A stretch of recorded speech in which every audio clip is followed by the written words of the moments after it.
Okay, Lee, Present. Catherine, Present. Margaret, absent, Scott, absent, Christina, absent, Bonnie, Present. Jerry, Present. Igor. Present. Yeah, Present. Okay, and does somebody want to make a motion? I'll make the motion to have Igor to. Ask I second. Igor to Okay. join us as a member.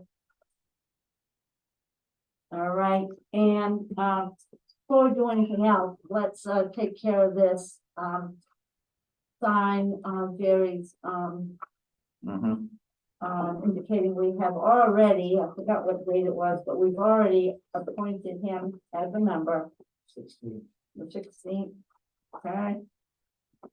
So if we sign this, this gets to Judy. Not the, wasn't the minutes meeting, It was the week before that, it was the week or before the that, month before that, the month whatever. before that. It was before that. I thought I was looking at that as one street. And Do I need to sign this? Probably. Igor. Fine, yeah, and so then, we Thank go you, to the sir. town office. And, give that to Judy and, Yeah, I've already got an appointment with you on Wednesday. okay, all right. And we took care of that. So we will move right to, recognizing, Mike Welch. We've asked somebody from the Selectmen's office or the town administration to come and be available to us if we have any questions on the RSA 4114, review of the Morris Street easement on Kancamagus Highway, and RSA 4114, review and comment on the lease agreement released for 682 Daniel Webster Highway, the so-called Linda Havelock. Oh, here's a selectman representative right here.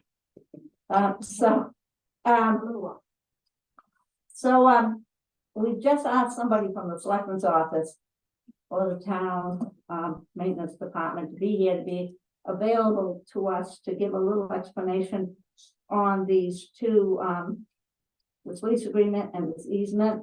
Anything you want to tell us about it? No, just, well, I'll add that the first one, the easement, is the plan that you guys have already seen and signed off on. Right, So this is just part of the formality for us to bring it forth in front of you guys for any other additional comments or whatever before we have our two public hearings. And then the other one, is removing, there's a deed right now for the water lines that are up behind, the old Havelock house. And it's up for sale, and they found this deed when they were, in preparing for sale. We can remove, and speaking with Roy at our last meeting, we can remove or we can eliminate that deed because the water lines, being able to access them and still maintain them is still covered, or we still have, access to do that through the warranty deed of 1930. So. And what okay, it is a little square of land that the chlorinator house was once housed on, down from the dam by Mhm. Noel Frame's home. And that was removed years and years ago. But through the deed, we still have an ability to get to that water line if we need. It's still protected, but we don't need a deed on that particular little piece of property for any reason. It's an old water line. We don't, and that they don't is, service any houses. and that is on the property of, Well, it's now, yeah, Malcolm Bottom- Havelock, Bottom Linda Neighbors. Havelock, Bob Gardner. Bum Gardner. okay. It was what Linda Linda Havelock Havelock. prior to that. Does anybody on the board have any questions? It goes to public hearing, so the whole public Yeah. gets to Yeah. talk about We it, get to ask public questions hearings. about it. Yep. We're not the decision maker. This is just No. a process in the law that you have to come to us, let us know about it. Yep. Give us an opportunity to comment on it if we know something or have an opinion on it. And then it goes to hearing. Is that Yeah, correct? 2 public hearings. So are there water lines on this property that the town currently owns? Yes.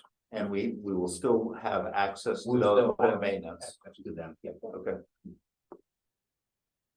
All right, and that's on the Havelock one. Any other questions? Any questions from the public about? I didn't even know that clarifier thing was there. And I was a selectman 18 years. So I know the water line was there Right, because Right. it's straight downhill from the reservoir up there. I knew it was there, but I never heard about a piece of equipment there to boot. right. I don't think Yeah, anybody In was, the eighties, I believe, early mid-80s, late 80s, somewhere around. And we're not gonna need it again. It's not like we're giving up a right to something that we might want again sometime. So. All right. Any other questions? Does somebody want to make a motion Make a motion.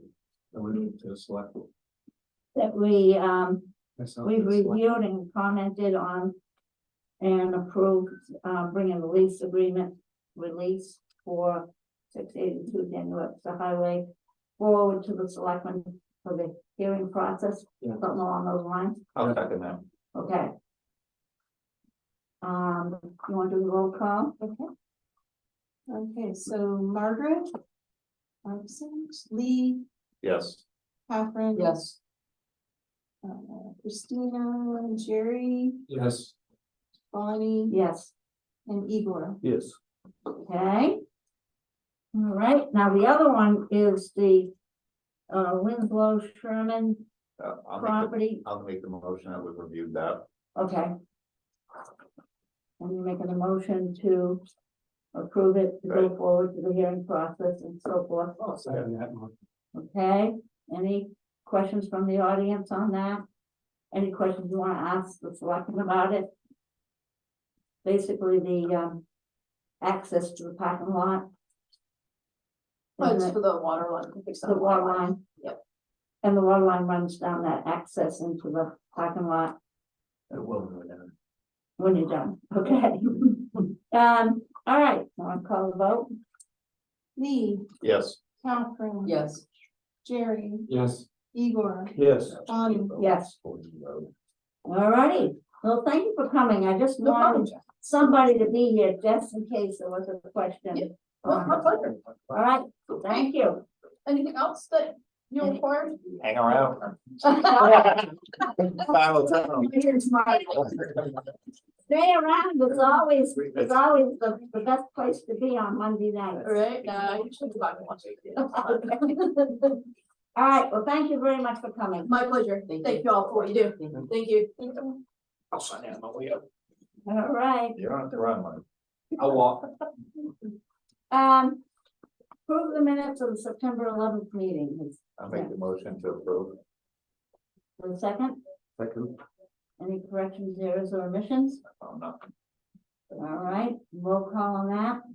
Lee, Yes. Catherine, Abstain, I wasn't here. Jerry, Yes. Igor, Yes. Bonnie. I abstained too because I wasn't here. One. So there's only three of us. Oh, I'm staying too. You weren't here. We'll have to vote on that one some other time. We gotta wait. Bring that forward to another night. All right. We do not have a selectmen's report. It's Brian here. We already did the board vacancy. Under correspondence, we received, in your packet is, information on the Hampshire tiny home rules and regulations. That's just to read up on it. Yeah. The question has come up recently about that concept. Does anybody have any questions or any comments on the information they read about? It's not like we have an application before us that we've got to review next month or anything, but it's just a current topic, current issue that's coming up in town, so. All right. Eversource X 178-2 transmission line rebuild project in the town of Woodstock. We got that in our packet. We have a right to comment on it if we have any comments we want to make on it. There's some maps and I don't know how familiar the public is with it, or Bill as Conservation Commission, do you have any comments on it? Is that one of the wetlands?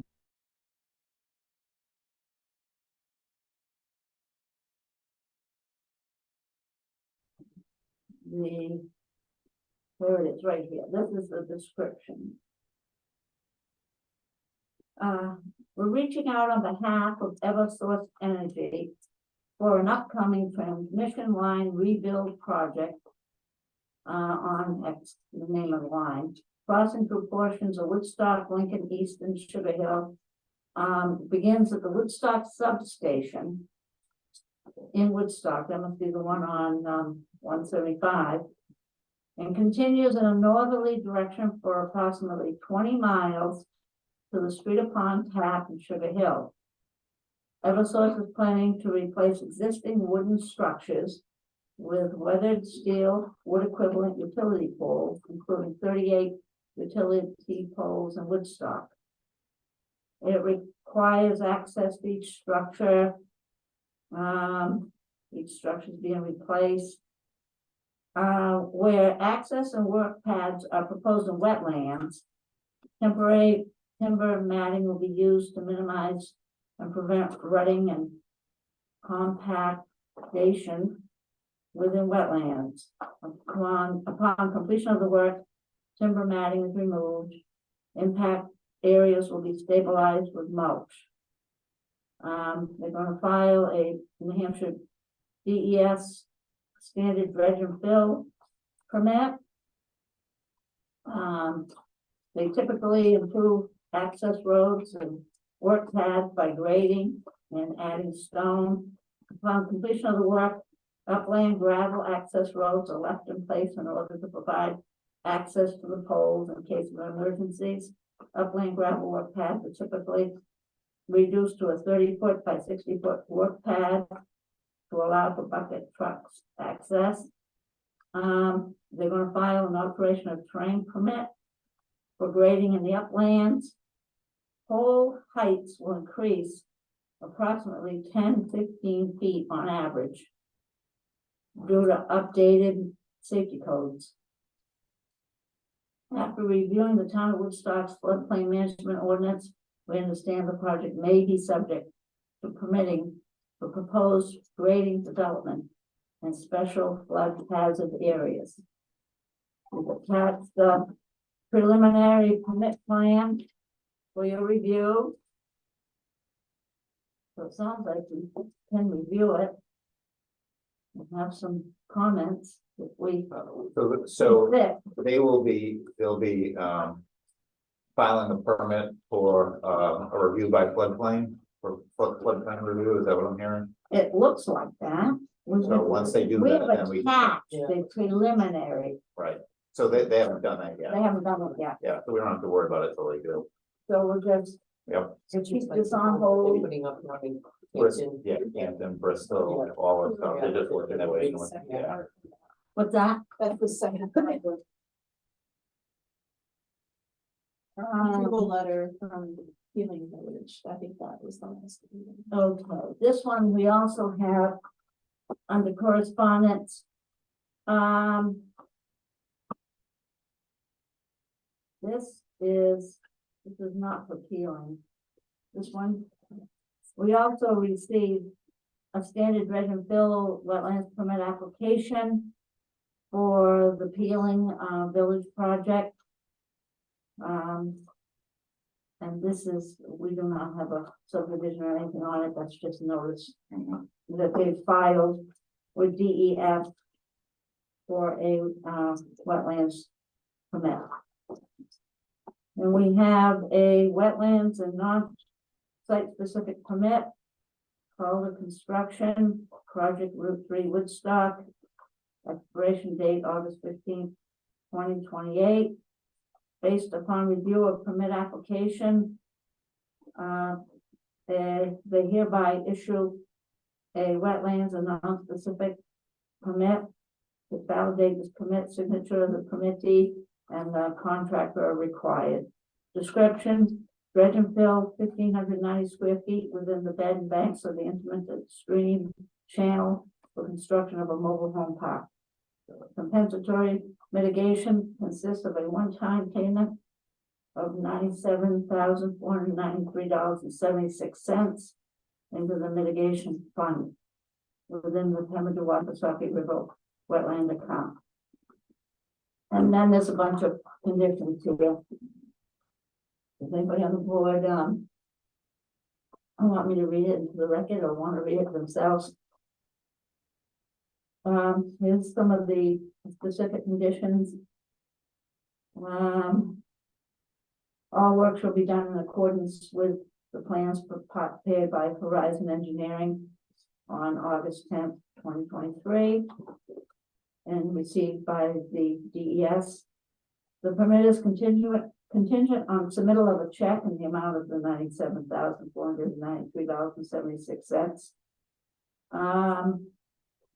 And it needs to be in compliance with coverage under the USA CE general permit.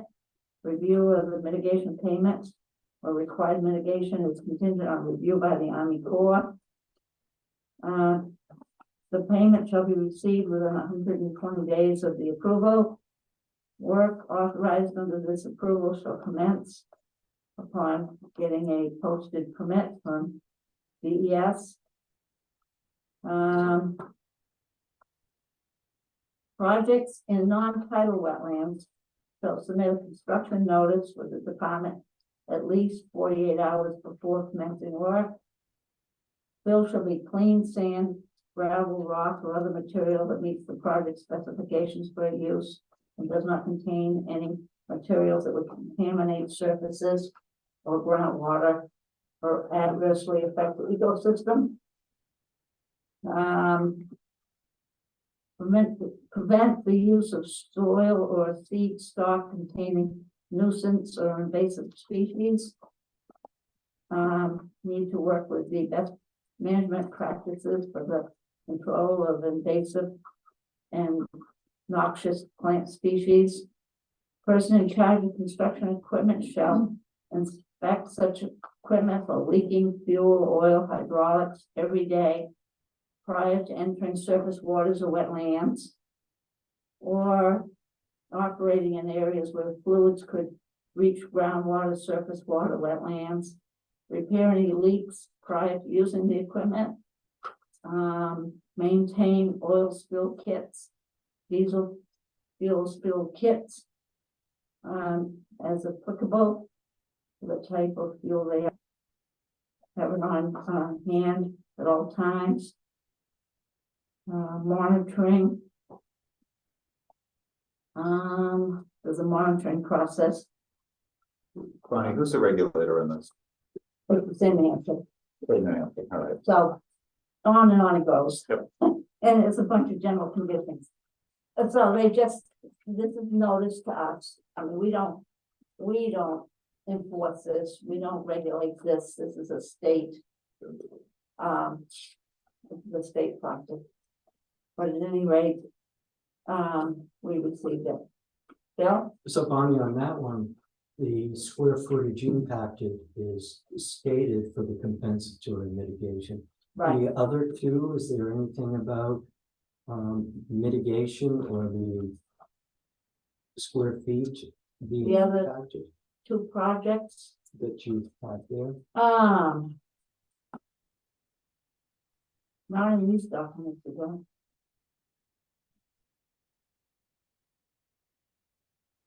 We might have it. I don't, On the Peeling Village project, if I recall, there was some. there was on a the- package like this. Yeah, and if I recall, they did identify something in that, but it's not coming to me specifically right now. But because it was 5 or 6 different wetlands that were in. Yeah, as part of that. we got a huge package of that. Huge. Yeah, Same to go with this. We have reams of paper and maps and stuff that go along with this. But those mitigation funds Right. go into those watersheds so that there's effectively no less no net loss of wetlands in Right. that watershed. right, So that one, yours has a mitigation amount.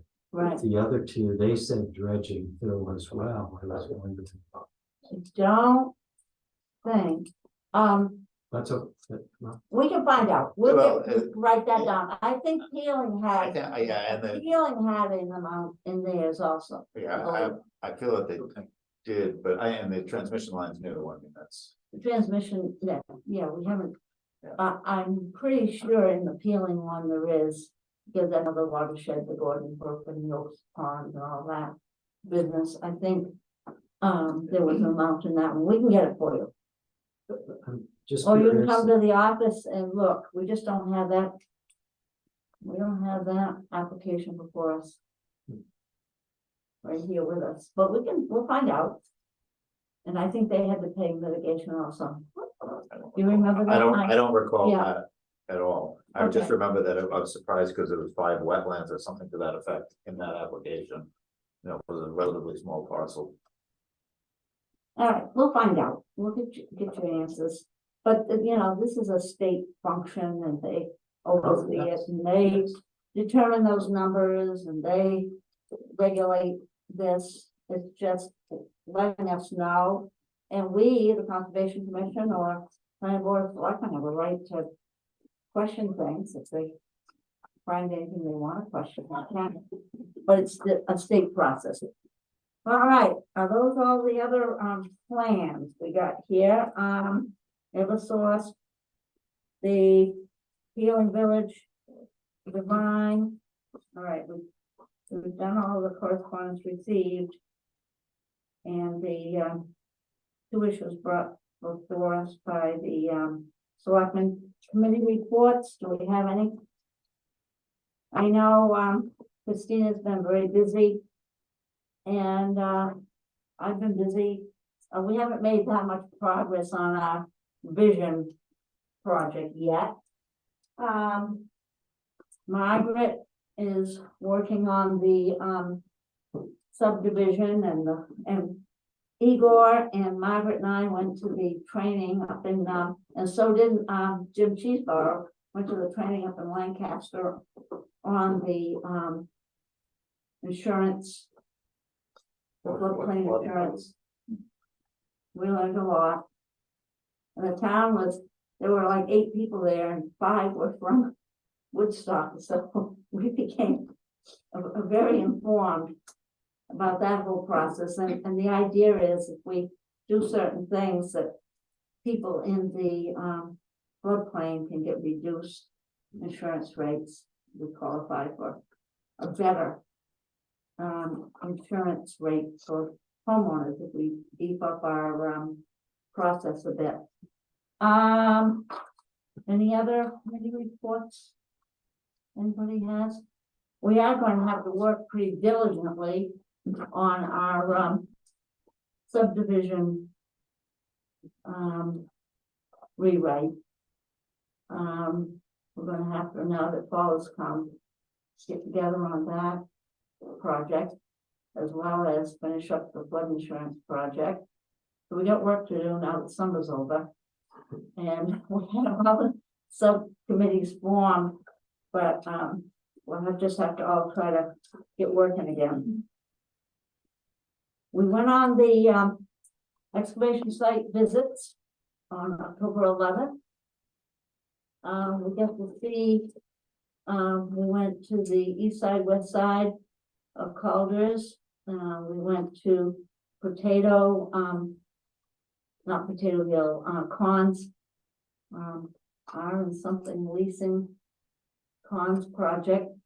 We did not get to the Potato Hill project as yet, and anybody there, we haven't, we took pictures. Here's the pictures of all of the different sites. Kathy took notes and she's gonna write up a little synopsis of what we learned, saw. I didn't, oh, you did, okay. So I just have a quick comment on the whole process, because being a newbie and going through the process. I think in the future, what we need to do is make sure that when we go to the pits, that they're actually pits that are operating pits that are within our purview, because it seems that we had 5 on the list and only 2 pits that are permitted pits that have bonds in Right. place. And so, for example, the R&E leasing that we went to really it's a storage for material. It's not, it's no longer an excavation pit. Their pit permits expired and their bonds expired.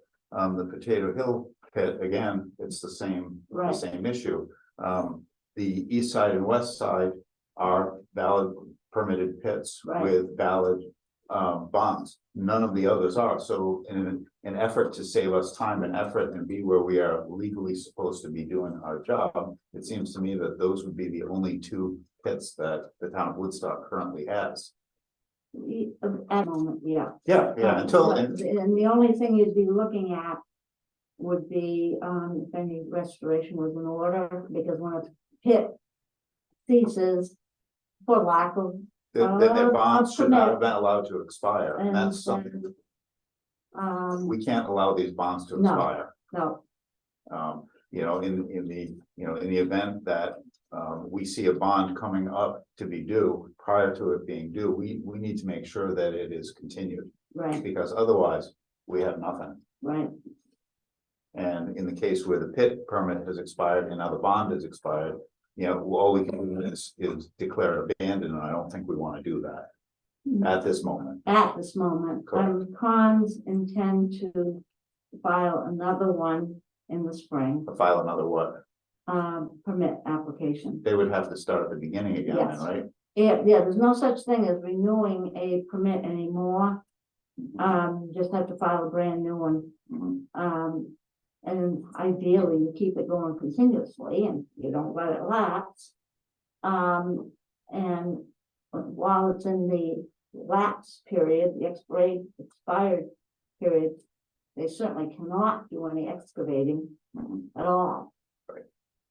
But their intent is to file another one in the spring. Well, yeah, until they do, we don't. Until they do, Yeah, all of that's We don't- intents, right? until they Anyway, do. I just, that's my observation, that in the future, when we go to, on the visits, we should have a valid permit, a valid bond, so we know what we're walking into. And we normally do, but, those. And particular thankfully, two, we had Mr. Yes. Calder's, you know, Yeah. so. those 2 cases, they both expired. Mhm. Donnie who has no intentions of applying for another one. He's not going to, he let it expire because he wanted to let it expire. He's Right. not going to And that, apply for another one. and that goes then to the bond, that we need to make sure that the bond stays in place until the reclamations are done. Right. Because that's the reason we have it in case of the other pits. We don't have that anymore. Right. We didn't get to the Donahue one on the 11th. There's several things we can do. Margaret and I are meeting with Kathy tomorrow to follow up. That's a new process we started. We could go check it out tomorrow. if I'm you not, want. I'm not even sure that it makes sense to go, because it's not a valid pit and we don't have a bond. So All right. to what end? You know, I mean, I guess Just that's, to see if there's Well, anything there in is the a store. commercial point. okay, That got brought up 2 years ago. okay. And See, being the newbie, I get to learn this stuff. This got Yeah. slid under the carpet, because they didn't need to have their bond in place, neither one of them, but they were still acting out of that pit. So, They had bonds. Both of those had bonds. Mine lapsed a month before they. So renewed it, yes, so but we they have a had bonds. 22 bond, one that expired in 22 at R&E leasing. And then the other one for Potato Hill expired in December of 21. So we're closing in on 2 years for that one. Yeah, Yeah, we need to tighten up on that. Oh, As a absolutely. board, we need to tighten up on that. absolutely. And we've got a list. We've started a new list. We always had a list like this, Judy Boyle That's an old one. kept track of it. Back in the day, Anne Marie Perry kept track of it back in the day. And this nice little chart here Well, somehow, it's right on the front of the folder before we, every Right. year we have to go out, Yeah. every year we're gonna see, oh yeah, their bond expires in 37 days. Great, let's ask for a new bond, and it's that simple. on this, And we only have two pits in town now. we only have two right now, currently. We only have two. No, yeah. So this talks about the con bond.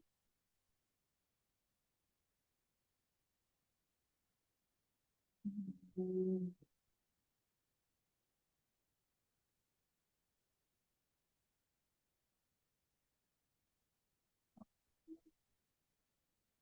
What is this? Their last one, cons expired December 6, 22.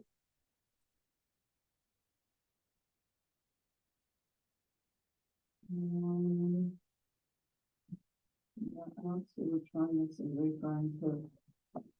All right. So you're saying we don't need to go to I mean, Don Hughes? that's something where I'm not, I am a newbie here, but to me, it seems, in my opinion, that we don't have a permit, so we don't have a pit. We don't have a bond, so we have no way of managing the reclamation other than to say, please. Well, their responsibility, even if their permit expires or anything, can be claimed within a year.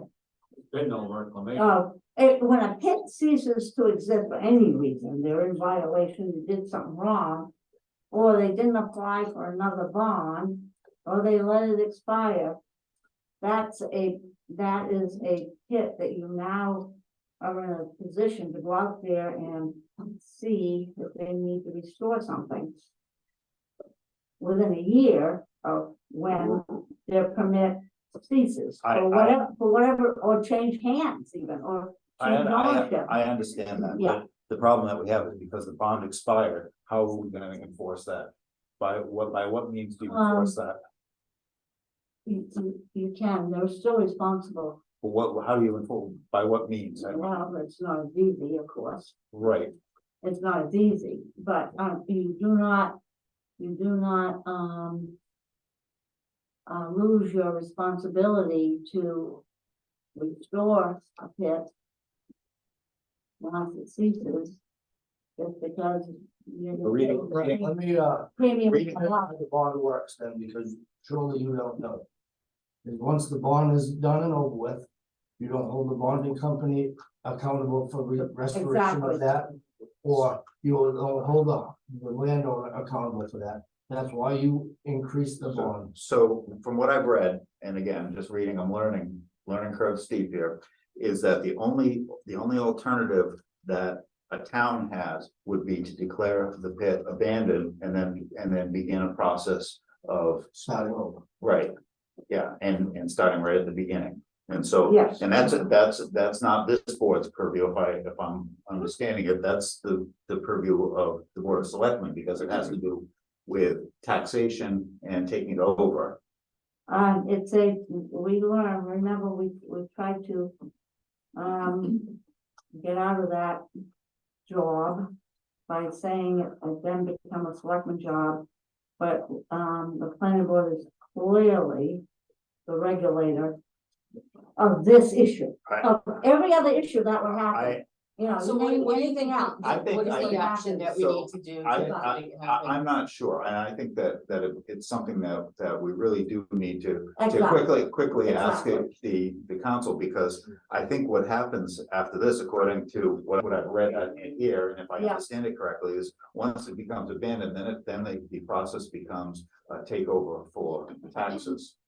And then the town has to, but because it's the reclamation, the municipality is responsible for the reclamation once it's considered abandoned. And I don't know that we can make that decision. I think that the town, the selectmen, have to determine if they want to commit those funds to the reclamation, because it says the landowner would then have to reimburse the municipality, but let's face it, that's a long road to hoe. Well, you don't want to go there. Absolutely not. And so that's why I think we need to check with council whether or not. We have an exact example of that on Mills property. We have another example of that down to Rogers property. We have several around town that, for whatever reason, no longer, was gonna be a pit, no longer gonna be active. No longer, they just gave up being in the pit business. Mhm. And so they just sit there under Mills's ownership, under Rogers' ownership, under, I mean, there's probably a few other smaller ones. Those are examples of good sized ones. But I think on the question of visiting pits where the permit has expired and the bond has expired, I think really, we should get a quick response with Yeah, a simple question. Absolutely, Just absolutely. because otherwise, we're putting ourselves at more risk and putting the town at risk, Absolutely. in my opinion. And there is no easy way to resolve it if you absolutely have to, for any reason. All right, we will research that, yes. So following up on the bonds, there are these complicated permits out there now, the AOT, the Yeah. wetlands. Do you look at those when you're out doing these visits? We don't enforce them. We look, we obviously look and see, and if we see equipment in the wetlands and making a mess of the environment, or the flotation fence is falling down and water's running into the brook, we don't have jurisdiction over that, but while we're out there, Well, we're looking, we're seeing, we're looking, whatever we happen to see and look for while we're out there. right, but when you issue a permit, you have to make sure that everything's in place, right? Your application says that all the permits have to be in place. But they also have to be valid, right? Have to be followed. It just seems like when you go out, you should probably look at a little more than.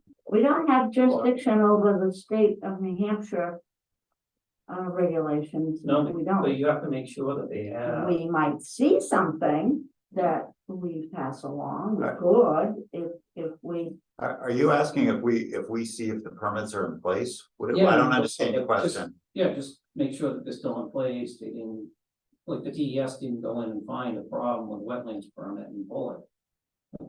Like, at least annually, don't you at least check on that stuff? I would think that if that was the case, the DES would inform us, Yeah. because they inform us when there's permits in process. And I don't think we've been informed of any. no, in these cases, we haven't, I mean, we would get, the same as that type letter. We would get, that we've been out there on our annual inspection, and we find that such and such and such is in non-compliance with our regulations. We're noticed that, we are told that. Agreed.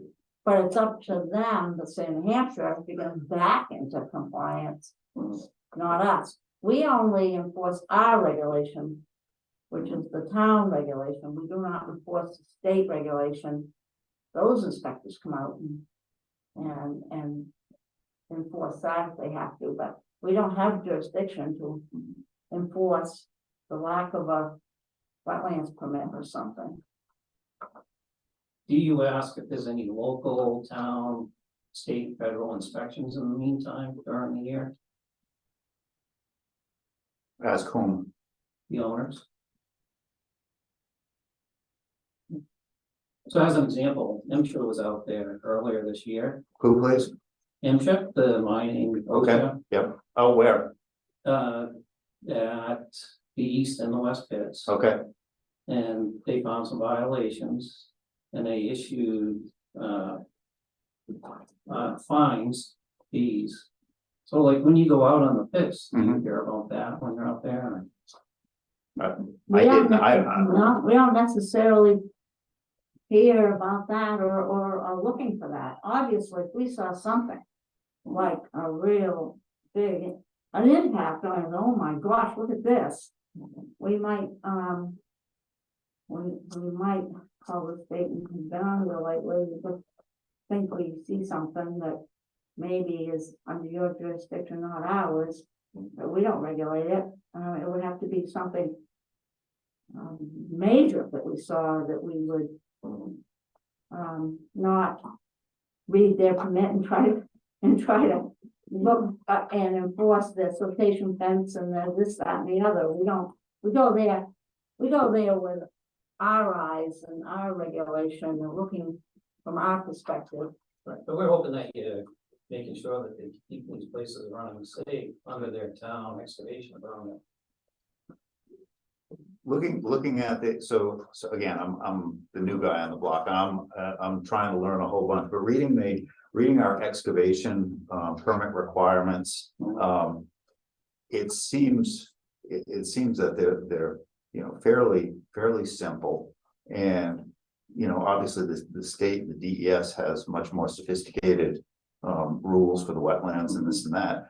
And when we went out to do the visit, yeah, we had a nice conversation with the owners of the pits, asked a lot of questions and received the information that, to me, appeared that everything was in compliance. Right, but they didn't mention anything about violations. It wasn't brought up, nor was it the responsibility of them or us to ask that. Well, you might want to look into that a little further, because really you guys have the obligation to make sure these excavation permits are issued and the people are working safely. Thank you for your input, and we'll think about it. And maybe there's a way we can look at the excavation, permit requirements. Yeah, we have our list of things we ask them to do, we certainly look at that. But we don't necessarily have to know all the stuff the state is requiring, we just don't know, and even if we did, we're not the enforcers or regulators of that stuff. Like I said, unless something was just stuck right out at us, like, oh my gosh, it would have to be something very major that was very detrimental to the community or the environment or the safety or well-being of the town and the community. If we saw something that was really dangerous or unsafe or detrimental to the environment, I would think would be compelled to say something, but we're not out there with a checklist checking off their stuff. I'll just say to the DES is the person who said they don't have enough people to check on this stuff. They don't, they have, at least the town has us going once a year. The state probably has 3 for the whole state or whatever they got, not very many at all. All right, any other questions? Yes, It's actually a comment going back to Lee's question before. If you take a look at RSA 155, which is the excavation, I've read it. take a look at section E:5. Got it?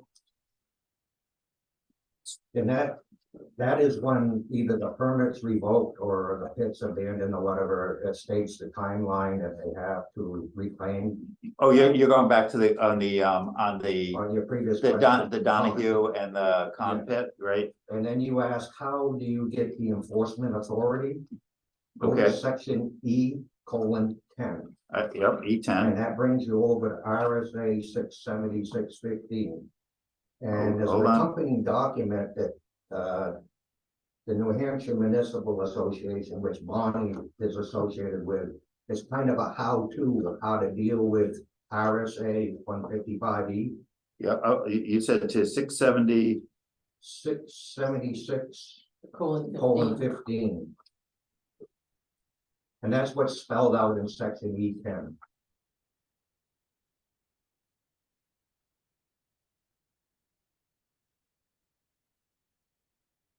Okay, got it. Some more reading to do.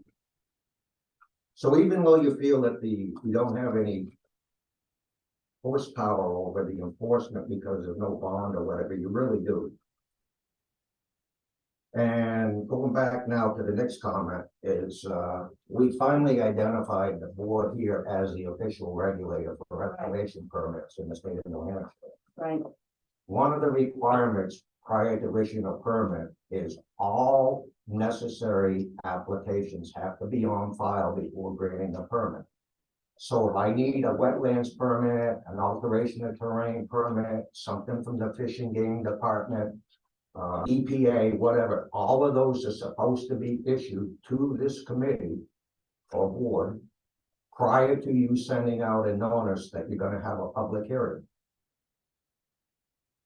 I think a reasonable person would say that if you have to have all of that information available before you issue the permit, that implies that this board does have some regulatory authority if in fact some of those permits fall a lapse or whatever, some requirement isn't being met.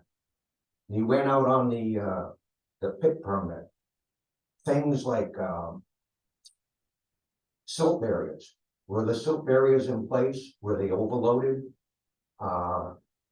Those are requirements for the wetlands and alteration of terrain permits.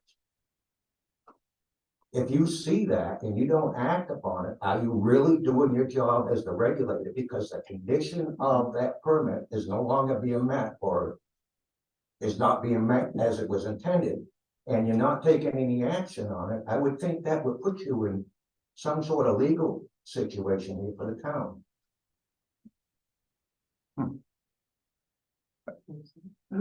We do have, a lot of these projects are phased and some of these permits. Some of the wetlands permits or all kinds of permits maybe affect a phase later on. And so, it's not reasonable for us to have, it's a 5-year permit. And they're working over here. Well, certainly we should worry about they have what permits they need to work over on this 5 acres. But maybe not that 5 acres over there, that's 5 years out. They might not, we can't hold the whole project. So not to try to shoot a moving target, but when the permit is issued, Right, is there a list of conditions for Yes. that permit for approval? yes, And so if I'm following what Mr. Kimball is saying is that those conditions, list 1, 2, 3, have to be checked off prior to the permits being Right. issued. And when we go to a pit visit, we should have those in place, Right. making sure that 1, 2, 3. yeah, And I think that's a reasonable thing to be Right. asking, along with what I said at the beginning of this, that we need to see that it's a valid permit and a valid bond. We should have that list with us when we go. And I think that's a great suggestion. Yeah. And I suggested Yeah, that ties right over to a the year, E10. almost 2 years ago, that you folks create a checklist. I saw that in the minutes. I went back and read the minutes back to The 2019. checklist, Yeah. especially with what's happened to the board recently, where you had historically the same people for years and years and years that knew the legacy issues. But now you've got all the new folks like yourself that can come up to speed on all this stuff and take and dive back into years worth of memos and stuff. If you just had a checklist of that type of stuff. I agree. yeah. I agree. It's a very good suggestion. I think Very, moving forward, very that's a good. great idea. And Yeah, I mean, what I found frustrating in the pit visits, quite frankly, was that there were pits that had expired permits and expired bonds. And I thought, why am I wasting my time as a volunteer in this town going to this when we need to make sure that these are there, because it makes it go just like that. And it's important because not so much in this town, but there's other towns why these laws became in effect. And at the end of the excavation, you had literally ponds and stuff that are left that breeding insects and causing flooding situations. A reclamation is as equally important as getting the permission to remove the soil. okay, thank you. I invited Kevin Malai here. We had some discussion over the blasting notice and so we thought we'd have Kevin come and help us hear from his perspective what he requires for a notice. Yeah, and before we go into that, like I said, I went back and I read all of our minutes going back to 2019, and Right. at that point, my ears kind of lapped over and it was too much. I have found nothing, zero on blasting. Noise, yes, blasting, I could not find anything on. I read I read some, I thought I knew where it would be. And I did, see topics about blasting. I listened to one whole meeting that I thought there was an hour and 40 minutes. Yeah, I just read the minutes, so. I was real sure that I would find verbal representations made at the meeting, which become part of the record, become a commitment.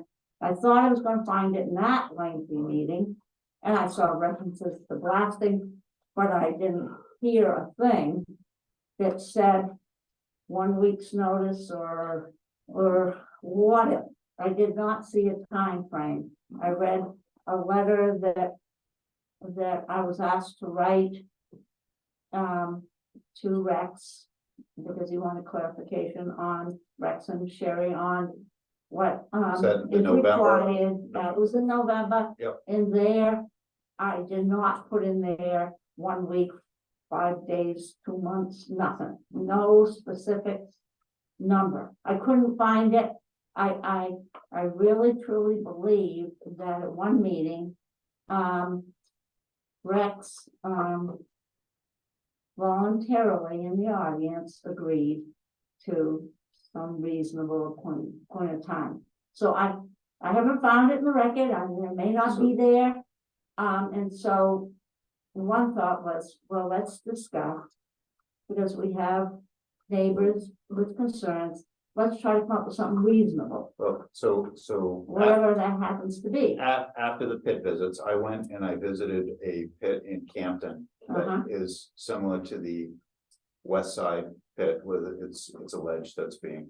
And in Campton, the particular owner of that said that there was really no requirements that the town had on them. Occasionally, he'll let the fire department know, but he will go over it, and he'll let the neighbors know a little bit before. I said, what is a little bit? He said, maybe a day or so before. He said, but that's about it. And he said that there's another town, Rumney, that had an issue years ago, and they have an extensive ordinance. So I went to the town of Rumney, and they were closed that day, but I was able to find their blasting ordinance, which is a town ordinance, which goes through the Board of Selectmen on blasting. Now, these have nothing to do with excavation or excavation permits. They have to do specifically and separately with blasting.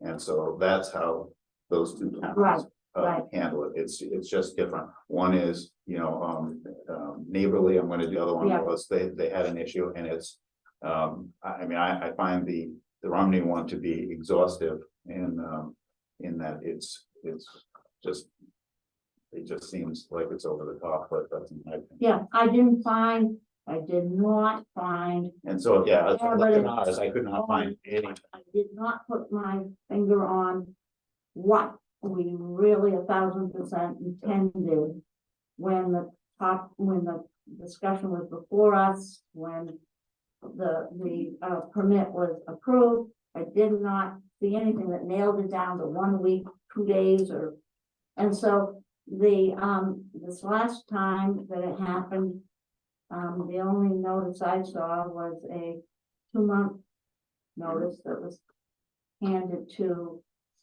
at least one property owner in the vicinity, and it gave a 2-month range. So I just thought, and we talked in the pit a little bit about it with Rex, that maybe we should kind of come to some sort of an understanding, so the neighbors feel comfortable, the community feels comfortable, and the pit owner is able to operate and blast as he needs to. Even with Romney's, their very well-defined town ordinance, it seemed that it wasn't the police chief that they put the communication with, it was the fire chief, which I guess in, thinking about it, reflecting on it, it seems probably the right place for it to be. But one of the things that they said is 24 hours prior to, or about 24 hours prior to any blasting, that a email by voice and by email to selectmen, fire chiefs, police chiefs, needs to happen. Nowhere did they talk about notification of abutters, which I thought was very interesting, Right. so. So, you know, it's a discussion. I invited Kevin, to hear his input, what he feels is reasonable, you know, given his responsibilities for safety and public safety. Do you have anything you wanna? Well, I do Add? appreciate you reaching out, but with very short notice and limited notice. I haven't researched the topic too much. I am prepared to say this, you know, oftentimes people look to the police department to solve a problem. We deal with criminal law, and that's my wheelhouse, crimes. This is more of a civil nature, and so when we talk about regulating blasting, that's something that the board would have to set into, you know, a policy of sorts or an ordinance. If you wanted to come together on a rule, we could probably have a neighborly discussion with our neighbors every time we're gonna blast. Reach out and talk to folks or let the police department know. But I think if we were talking about building an ordinance to regulate blasting, earlier today, Bonnie had suggested a month's notice, which I think is too much. Within a month, you may have forgotten that date. Kind of. It really doesn't. It doesn't solve the issue that we're trying to cure. Somewhere between 72 hours and 5 days would be fine. Notification that this is going to occur. And what we're worried about is negligence, right? Like somebody maybe doesn't do their job correctly. And, you know, let's talk about the media from the blast leaves the property and ends up on somebody else's property. Well, within that time frame of notification, that person, that abutter, can make a decision. Maybe I don't want to be here today if they're going to blast. But in every case, it's not criminal. It comes back to civil. And when I deal with either Department of Health and Human Services or DES, all of those organizations have liaisons. You reach out and you talk to that person, they'll steer you in the right direction. I wonder if the board might want to reach out to DES and maybe see if you can identify somebody that can point you in the right direction for making some future regulation.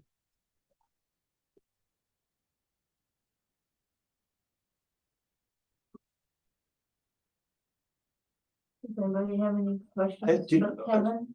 Do you happen to know if, and Rex probably knows this, if it's regulated by state or if it's by federal? Do you have any idea? So that's an interesting question. I would assume it was state, but we did have a gentleman that was more regional show up here to request a copy of the report. I don't have his business card in front of me, but I remember it wasn't OSHA, but it was maybe mining equivalent. I don't have it in front of me. Okay. I get the answer for you though. That'd be. Answer that question from, Go ahead, sir. it's New Hampshire State Police, Devine Florida, looking charge. They answered. Oh, really? Up there. Yep, New Hampshire State Police, the bomb squad, All right, and MSHA has been notified, I'm sure that might be it. and there was no violation put in play last time that they tried to say that there was a violation put in play. And to answer your question, what they said to them is that when the blaster tells me it's gonna be there on Tuesday, it doesn't show up till Friday. You want me to send another notice out for them the following week. So There should what I be, explained to the board is that we said it was a 1 month blasting time. And the guy shows up just like he was supposed to show up today, he never showed up. So I notify every one of them that the blast is going to be there Monday, and he doesn't show up till Friday. So we send a new letter out, so now I'm at fault because you think I should send another letter out. Well, just slow down first up. I don't know if I would consider you at fault, but if we're talking about notifications, why not hold your blaster accountable for showing up on time? Much like an employee. Do all your employees show up on time? With that being said, So we're fully the blaster is responsible for all of the blasting, not Rex Coleman. I'm aware of that. So the blaster notifies Connie, has gone right up to her house, made sure that her house was secure before they blasted. Well, I guess the other question is if the abutters, feel that you are being notified with enough time? No, Okay, No. so what would you expect for? a prior to the single- blast, that's all I asked for on the December 13th, 2021 meeting, and Rex agreed to it. He sat right behind me, looked me in the face, and he personally guaranteed me that I would be notified prior to any future blast. Okay, so So, given Could that we're Can all, you address up here so it can bounce back instead Oh, of back sorry. and forth? so don't look at the person. Just, we'll think of it as a moderation. Yeah. Okay, so we can spend our time going back in time, but I think that to be able to move forward so that everybody feels respected, I think that, like you had mentioned, and like what was mentioned here earlier, is that maybe we have something in place in writing moving forward from this date. I think that there's clearly, whether it was a verbal statement or whatever happened in the past, I'm not privy to. But I think that based on the conversation here today, we should try to have something in place moving forward. I agree. What we discussed at the pit visit was that it was poorly defined. And when it needed to be better defined. And so, when you say prior to the blast, what does that mean to you? Because clearly, if you're thinking this and Rex is thinking this, there's gonna be arguments. Okay, so we need to make sure that everybody's thinking this. Yeah. I need to be informed so I am not inadvertently out on the property. And then the blast goes off. How far, what time frame are you looking for? Usually a day ahead is more than adequate for me personally. I don't know about other abutters, but that's more than adequate. And I have a phone, just like most of you folks. It takes messages, it records messages, it takes text. It's real easy to just send me, John, we're gonna blast tomorrow approximately 7 o'clock in the morning. And I'm good. And that's what was committed to on that December 13th meeting, when I asked for the permit to be revoked. When we were at the pit visit, and we were speaking with the owner of one of the pits. The concern was that if a specific time was given, that there may be people that show up to take pictures or look around or get to maybe even on the property line, within the property line, and there was concerns about that. And so they were asking for. But why? A If the wider. blast is gonna be safe, why should that be an issue? The issue is the butters need to be notified. So we Right, get so, the- and the other issue was that the blasters, were not showing up in a timely fashion. And, that's not the abutters issue.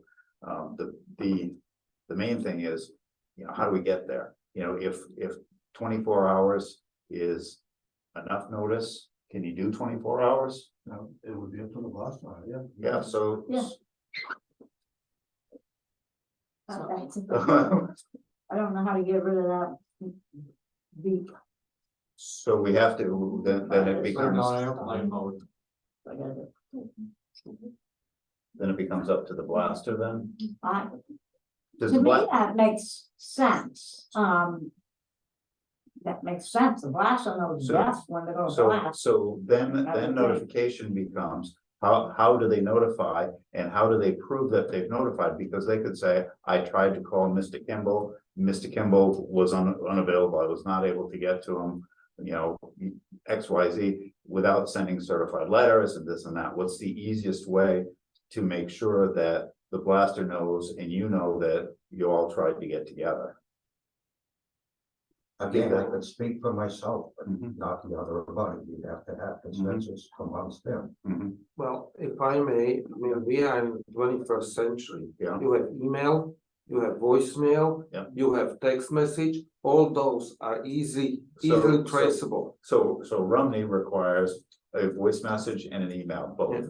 And so maybe, Because an email has a read receipt that you can. Yeah. right, and so maybe it's both. Versus a It's text. very, And very then you simple. could have all of your butters on an email blast with the audit, with the You have a request group receipt, of and then you would people. be able to track it. Mhm. And you would at least, be able to track that you sent it Mhm. and would have verification if they read it or not. I but- agree with that, it should be in writing, Mhm. it should be in. And not a text, It because should text not be a can, text Right. or a voice. But note. in email, so. email, yeah. So I guess then it would be the responsibility of the pit owner to make sure that he had the valid email addresses for the abutters. Mhm.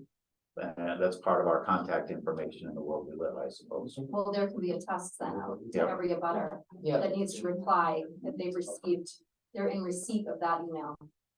Well, you can set it up these days that you can. Return receipt. Or What's that once they Yes, see it, once they read it, it automatically And to goes to the repeat this- center. This That the falls back person read it. on the blasting company, Yeah, not on the I- pit, I not think on the so pit too. owner, because that's the one who's the responsible blasting for. company knows, blasting. I don't know. Now, the only question I have for Rex now is he says he has a problem with the blaster who says I'm gonna be there Monday. And he shows up on Friday. So- Now, does he call you on Thursday? Hey, listen, I'm sorry, I screwed up on Monday. I'll be there on Friday, or he just shows up and start blasting? This would be there today, I called him at 11 o'clock, I don't know where he was. Well, if he knows the requirements that he has to notify the abutters 24 hours ahead of time, be more likely to show up within that time frame. Otherwise, he's gonna have to re-notify them. Well, good luck, I don't know. or they could be re-notified though. Yeah. So if they were supposed to Could show be. up on a Monday Okay. and he didn't come till Friday and he sends out a new email on Thursday. I mean, if they agree to email, then that's very easy. You know, you notify on Monday, he didn't show up, sorry, didn't show up. Notify Thursday, shows up on Friday. It is the responsibility of the blaster to secure the area. They're making it sound like the blaster doesn't secure the area. They walk the perimeter, John Kimball's land, Connie's land, actually ask Connie to leave her house while they're blasting. So numerous times. I mean, quite frankly, I wouldn't want anybody to ask me to leave my home and my property, but that's a whole other. No, not that. I would want the opportunity to do that. Yeah. No, I wouldn't, no, So, no, he didn't. So, Again, it seems like we're focusing in on what I would accept. I think it's important that you think about asking each and every abutter. Because there are some people, I'm pretty sure, that may not have email or may not be proficient at using email. and that's why you should do Whatever. both voice and email. You have Yes. two different ways. Yes, or register letter, or, Registered letters not Even possible if you're doing it stopping in within person, 24 yeah. hours. Yeah. Slow. for me personally, just stop it in person and say, hey, John, we're gonna blast tomorrow. Then I know to stay away from that area. So I think, Can I also just say, Rex just informed me that there's only two abutters to his property. Which are, and so we've heard from you, what do you feel is a reasonable amount of time prior?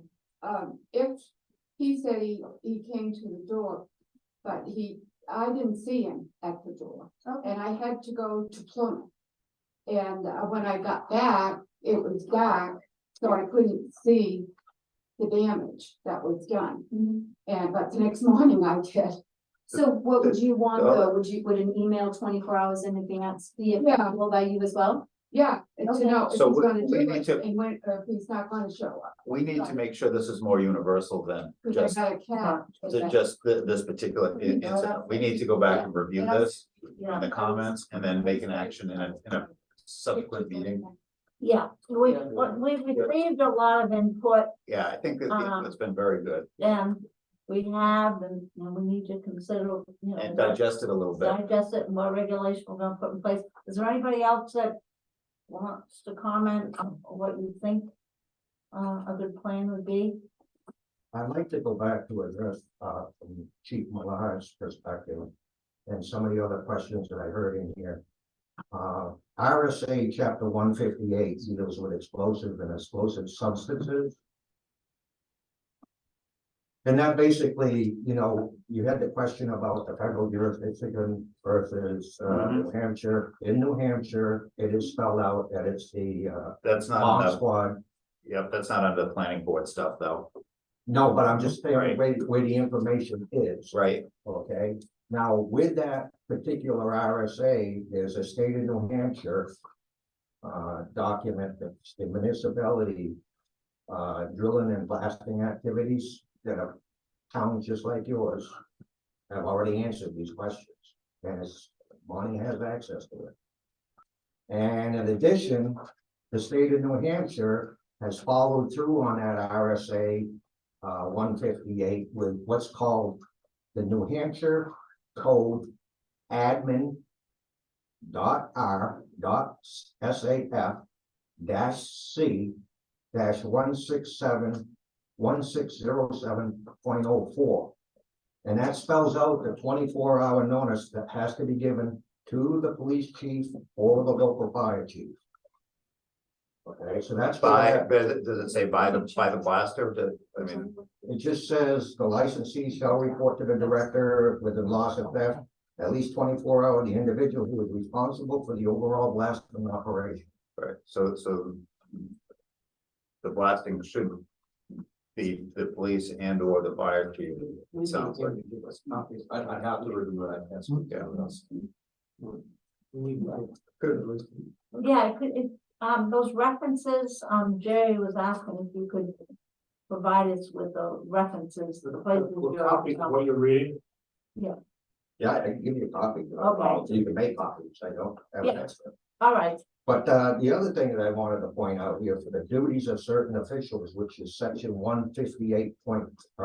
158.31. The heads of the police and fire departments in cities and towns shall investigate the cause and circumstances of every explosion in their respective jurisdiction by which property has been destroyed or damaged, especially to ascertain whether it was caused by carelessness or design. mhm. I don't know what the extent of the investigation, other than the damage. that was That's done to outside of Mr. our Kelly. purview. That's not planning board. Well, the thing is, the planning board has an obligation not to issue a permit for places that are causing safety hazards.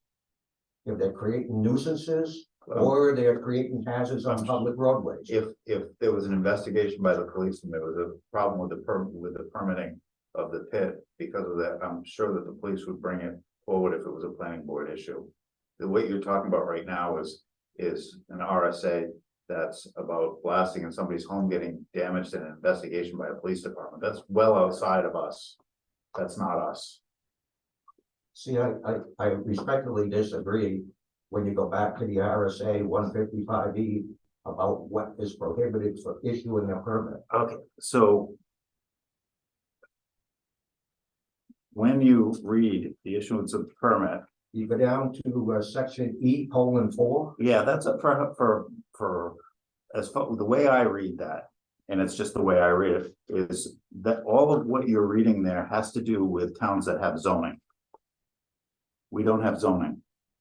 Agreed, you don't have zoning, but you still don't want to issue a permit if it's gonna take and create a nuisance, health hazard, safety hazard. It's not, I respectfully say that portion says that, and I'm not a lawyer, so I don't know, but it says that is for, it talks about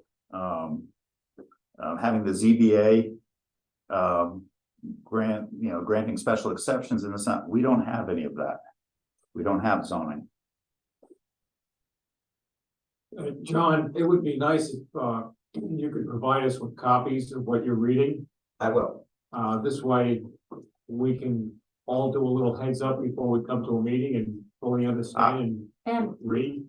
you know, and in this case, a property owner that's experienced damage certainly can and probably did call the police and file a report, certainly with insurance companies or. That's right, police or insurance whatever. companies and all that stuff. Whatever. That's not us. That some of the damage certainly can call, the police or the insurance company or whatever. Well, the thing that you And need to report understand, the, damage. you have the permits that the Eversource is gonna be upgrading the 178 line. I Yeah, don't know if you fully understand the importance of that line. That basically provides power to the whole North Country. It connects over by the Cumberland, over the Littleton area. And that whole northern region is getting power through that. Not this last blast, but the blast prior in December of 2020, rocks from that pit went all the way over onto my property, under that power line, that Bonnie witnessed. when she did the walkthrough with me. So think about this from a planning board perspective, when you say these things don't necessarily apply. How would the town of Woodstock be felt if they knew that the planning board granted a permit without all of the required documents being present? Hold on, what required documents are not present? I know you have the wetlands permit, and I know you have the alteration of terrain. Wasn't there an EPA permit that we were waiting for? Well, they didn't have any of that. Do we not have these permits, these things in place? They had none of them. No, now, I'm talking about I now. know they, I know. I they- nothing I can do about yesterday. They But does go- anybody they on the go board through know what permits hundreds are of required? years of, Sorry, you know, the Army Corps and the, Mhm. and the wetland species and the. Right, I you know, read all that. All of those, I mean, somewhere we got our approval, I think they had to go through all of those processes. Reading a lot of these permits and the processes, We'd have to look through the big application book. I know, but. There's a Because whole list I of haven't it. seen anything on blasting like what John is asking. Right, The question of blasting hasn't come up in any of these permits that I've read, and I agree. my brain is just overwhelmed with the check this box and whereas and if this and if that. The permits seem pretty complete, but nothing mentions blasting. I don't, yeah, So I I don't agree. know I don't know what the RS or what the state requires. And that's something we'll have to research. What we've got to do is think, in the future, no, we can't go back, in the future and think that, when we do get a project that is going to experience, you know, more than average amount of blasting or more than average, mining activities or quarry activities or noisy rock crushing machines, you know, whatever it is. Each pit is unique. There may be applications that come before us that are processing different types of materials that involve you in different types of issues such as noise or blasting or I think rock excavation or whatever. there's a whole bunch of different issues here. Kind of a mind-boggling amount of different issues. And I think one of the main issues was notification. I think we're getting close on that. And Yeah. I think we need to define that and probably in our next meeting, have an answer Yeah. for what we're going to Yeah. do. And all of us be prepared to discuss that. I know one of the things that we talked about looking at next year's pit visits is to make sure that when we go out there, that we know that the permits are in place. That's the other part, okay, looking forward, because we can't look backwards, we have to always look forward. That was the other action item, Right, was to let's develop the list. To develop, to make sure we have that has the Permits that are- that they're permitted, that they're bonded, and that all the permits are in place. So those two actions, I think. At this point, I think that's a lot of work. And I think that's a good starting place. And it's not gonna solve all your questions. It's not gonna make everyone all happy, but I think that's where we have to start to look forward. One comment on that, when you do your annual inspections, when do you reconcile the intent to excavate versus the report of excavation? You're talking about for the state's tax? Yeah, the volume that's being removed, there's a certain amount that's allowed by that permit. That's And so one in- isn't that a state thing? I don't know, is that? No. I thought that was No, a that's state a- taxation, but, That's a selectman, okay, that's a taxation, that's a taxation, that comes under. so that the- would be down. Yeah, it's a timber Taxation. tax. Yeah. And, we have received, notice, we have received information, we've been informed as to, as to the selectmen's findings, as to what was reported, as, excavated, or it same goes for timber, cuts, and what tax they paid. And that's information that we should on a regular basis, ask the selectmen to send over to us so that we can cross-check that this project, stated they were going to excavate X amount.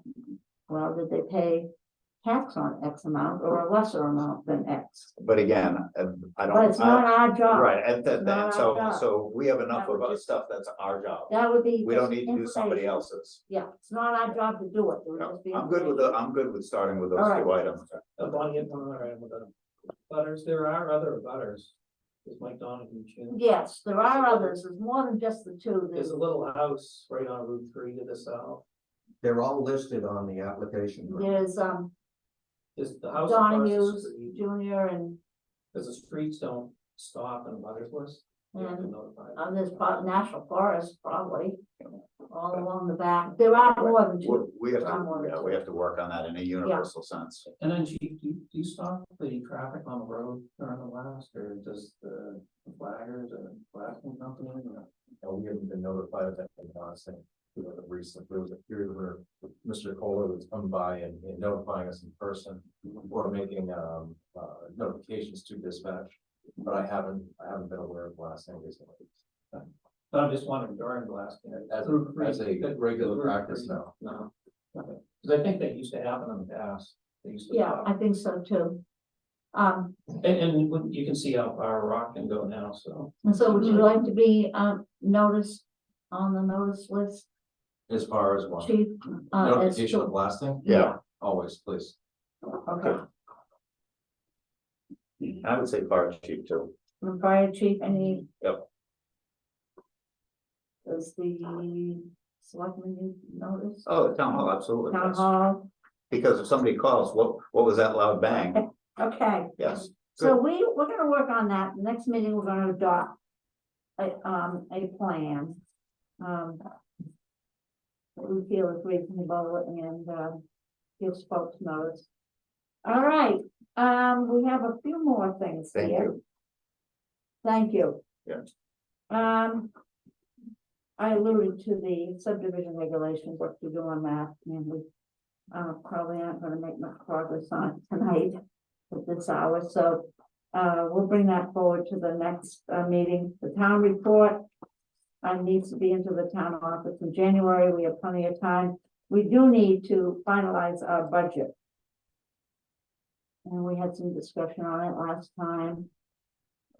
Feeling like we need to increase our Yes. administrative assistance line item and So last time when we were talking, and I tried to make it clear, and then I read the minutes, and the minutes did reflect what was discussed, but my thought was that we would try to keep a level funded budget for previous year. However, we would increase the amount of money allocated for Kathy's position, and reduce the amount from other line items. legal and consultation. That's correct. Yeah, And so, and then what I read was that we increased the ask by a certain amount. I'm like, geez, I guess we did, but that wasn't what my intent Right. was.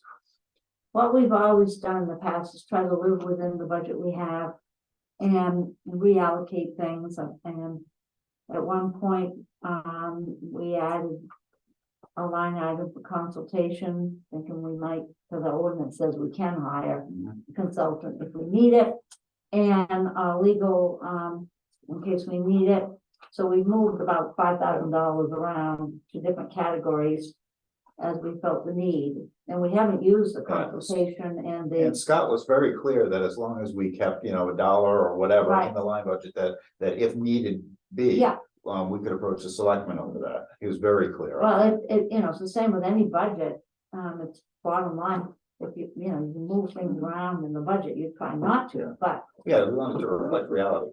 yeah, if you need to take a little bit out of the office supplies to cover something else. So we need to adopt something.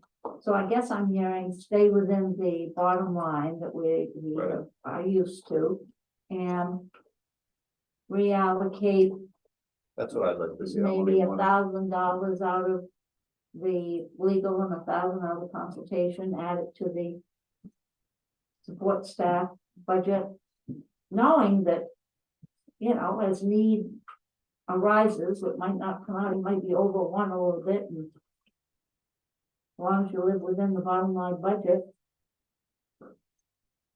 Does anybody want to make a motion so we have a I'll make a budget? motion. I'll second it. Okay, But, on the question though, when was the last time we even increased our budget? did about 5 years ago. In 5 years, how much inflation have we had? We should also for next year think about increasing our budget, but that's for next year. Yeah, It's just a comment.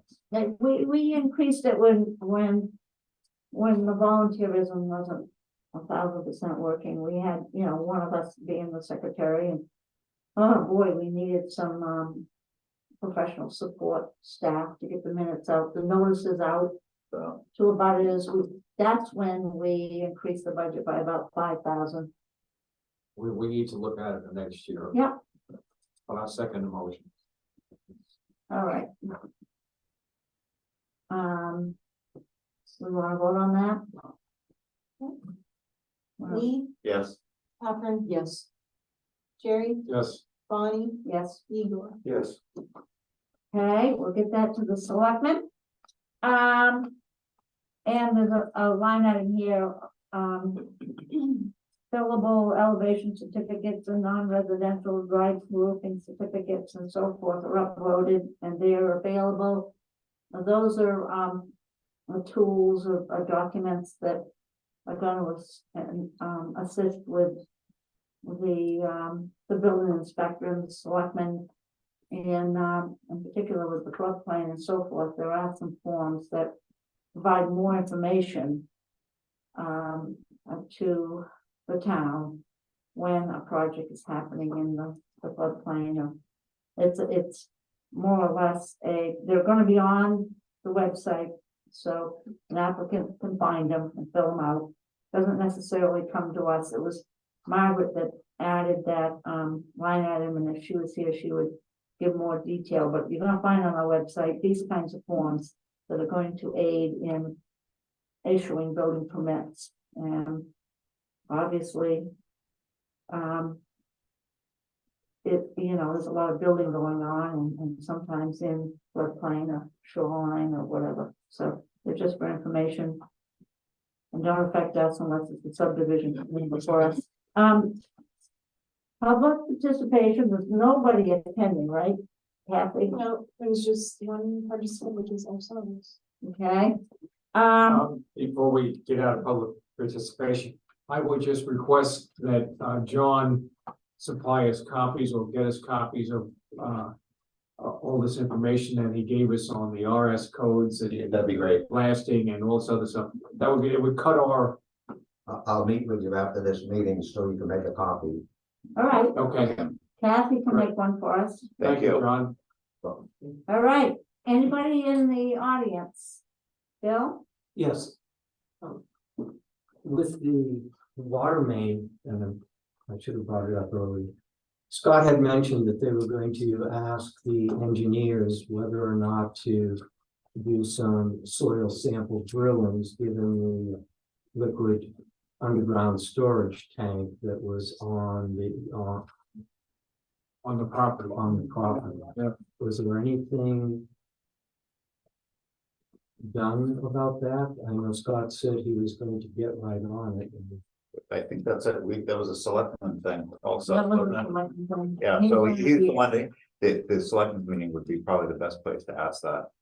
We just had to look at where it was on the map. And it's gonna They've be, got a selected meeting tomorrow night, so. Yep. and there's gonna be hearings on that. Right, The selectmen are gonna have 2 public hearings on that.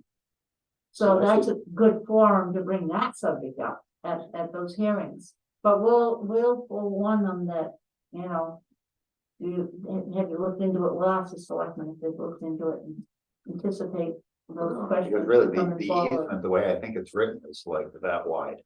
And so they would have to test literally, that wide through, not the whole property. It's not like they're taking the whole property. So I think that's what they're looking at. We'll make sure that doesn't get forgotten and you have 2 more opportunities at the public hearings. That will be covered on that. I would hope it could be run by the engineer prior to that. Oh, But yeah, Tomorrow night, it won't be public participation based on the agenda for tomorrow night's meeting, but I will try. Can you, Kathy, are you here tomorrow? Kathy's right here, working tomorrow. Will you, remind them that that was a question pending and any anticipated being raised? Yes. And Scott was here when we had the discussion. Yeah, Yes, he's the one that made the comment that he would Yeah. pursue it. all right, let's remind Scott. Thank you, John? I'm not sure where we stand right now, but is there a possibility of getting a restriction on any further blasting until the board determines how the abutters are gonna be notified? I'm not in favor of that. When are you blasting again, do you think, Rex? I mean, when do you think? Was gonna be today. I don't think that it's Um, practical because it's gonna be next month when we do this. Be a month away before we make our decision. Are you willing to start, notifying I'll notify them, yeah. until we And definitively define what we think it should look like? Will you please, try to, with police, Notify fire them. and the town hall too, if you could. Well, they all get a letter anyway. so- No, but I'm talking, within that 24-hour period. Thank you. so you're willing to start that now, pretty much? I mean, we're not defined, but we're trying. We're getting there. We're getting there. Thank you. Can we at least for now agree that the email would be the acceptable media? I think it should be both email and Email and voice. phone call. Both. And phone call, right? Yes. Yeah. Okay. Anything else in the audience? Thank you for, Make a Coming motion to- to adjourn. Second it. and, we have a motion to adjourn. Oh, do you have a question? I just wanna add one thing. I just asked Rex if he had everybody's contact information, which he does not. So you're requiring that he contact people that he doesn't know how to contact. I think there needs to be a list generated to be able to allow him to I make, think we adjourn. I can't really get into it, but I'm just saying, it just occurred to me that. I don't disagree with that, so I did contact somebody, if you don't have a way to. I would suggest you come to the town office tomorrow, Kathy will be